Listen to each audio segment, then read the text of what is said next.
সংস্কার কমিশন গঠন হয়েছে, অন্তত শিক্ষা জাতির মেরুদণ্ড, শিক্ষার মধ্যে যে একটি জাতি অগ্রসর হয় সেই শিক্ষা সংস্কারের কোন কমিশন গঠন করা হয় নাই।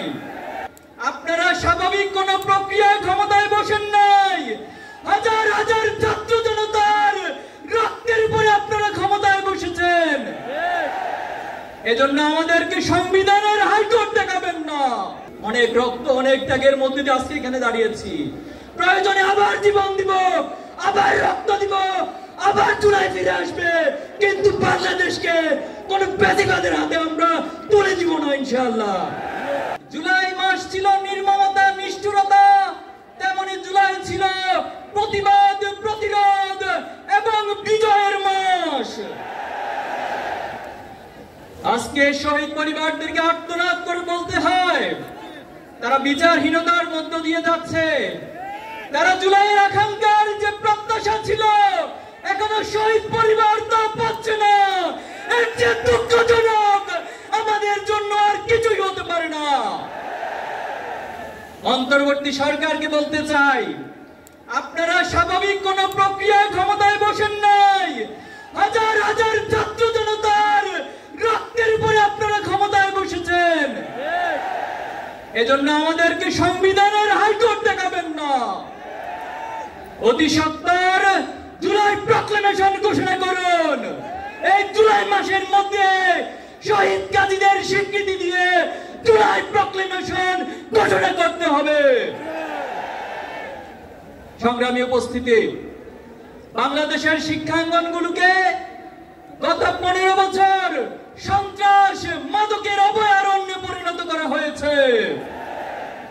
আজকে যে নতুন বাংলাদেশের স্বপ্ন তৈরি হয়েছে, বাংলাদেশের ছাত্র সমাজ, যুব সমাজ, এই দেশবাসী নতুন করে স্বপ্ন দেখতে শুরু করেছে।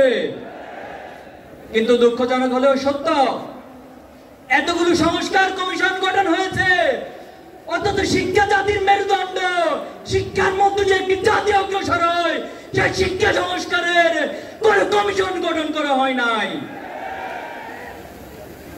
ব্রিটিশদের রেখে যাওয়া দাসত্বমূলক শিক্ষা ব্যবস্থা, পাশ্চাত্যের চাপিয়ে দেওয়া মতাদর্শের শিক্ষা ব্যবস্থা, পার্শ্ববর্তী রাষ্ট্রের মূল্যবোধের চাপিয়ে দেওয়ার শিক্ষা ব্যবস্থা আমাদেরকে দিন দিন গাড়ি টানতে হচ্ছে। জুলাই পরবর্তী এই বাংলাদেশে আমরা আজকে এই সমাবেশ থেকে দাবি করছি, অতি সত্বর এই বাংলাদেশের স্বাধীনতা, সার্বভৌমত্ব, এই বাংলাদেশের ইসলামী মূল্যবোধ, আদর্শিক মূল্যবোধ, জাতিসত্তার ইতিহাসকে ধারণ করে নতুন একটি আদর্শিক শিক্ষা ব্যবস্থা গড়ে তুলতে হবে। শিক্ষার্থীদের প্রাণের দাবি এই ছাত্র সংসদ নির্বাচন অতি সত্বর সকল ক্যাম্পাসে আয়োজন করতে হবে।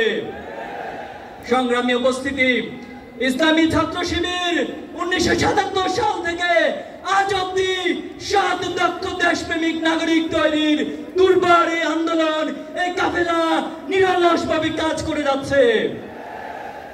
আপনারা আমাদের প্রথম কেন্দ্রীয় সভাপতি মীর কাসেম আলী ভাইকে হত্যা করেছেন, আমাদের দ্বিতীয় কেন্দ্রীয় সভাপতি কামরুজ্জামানকে হত্যা করেছেন, জামাত ইসলামের নেতৃবৃন্দকে জুডিশিয়াল কিলিং এর মাধ্যমে হত্যা করেছেন, কোরআনের পাখি, বাংলাদেশের মানুষের নয়নের মনে আল্লামা সাঈদীকে মেডিকেল কিলিং এর মাধ্যমে হত্যা করেছেন। কিন্তু আমাদের অগ্রযাত্রাকে কেউ থামিয়ে দিতে পারেনি। অনেকে আমাদেরকে কথায় কথায় ভয় দেখায়। আমরা অনেকবার বলেছি, আমরা এক আল্লাহ ছাড়া কাউকে ভয় পাই না। আমরা আবারও বলছি, আমরা এক আল্লাহ ছাড়া কাউকে ভয় করি না। আমরা কি থেমে যাব? কারো ভয় দেখানি রক্ত চক্ষুর কারণে থেমে যাব? অনেক রক্ত অনেক ত্যাগের মধ্যে দিয়ে আজকে এখানে দাঁড়িয়েছি। প্রয়োজনে আবার জীবন দিব, আবার রক্ত দিব, আবার চুলায় ফিরে আসবে, কিন্তু বাংলাদেশকে কোন প্যাসিবাদের হাতে আমরা তুলে দিব না ইনশাআল্লাহ।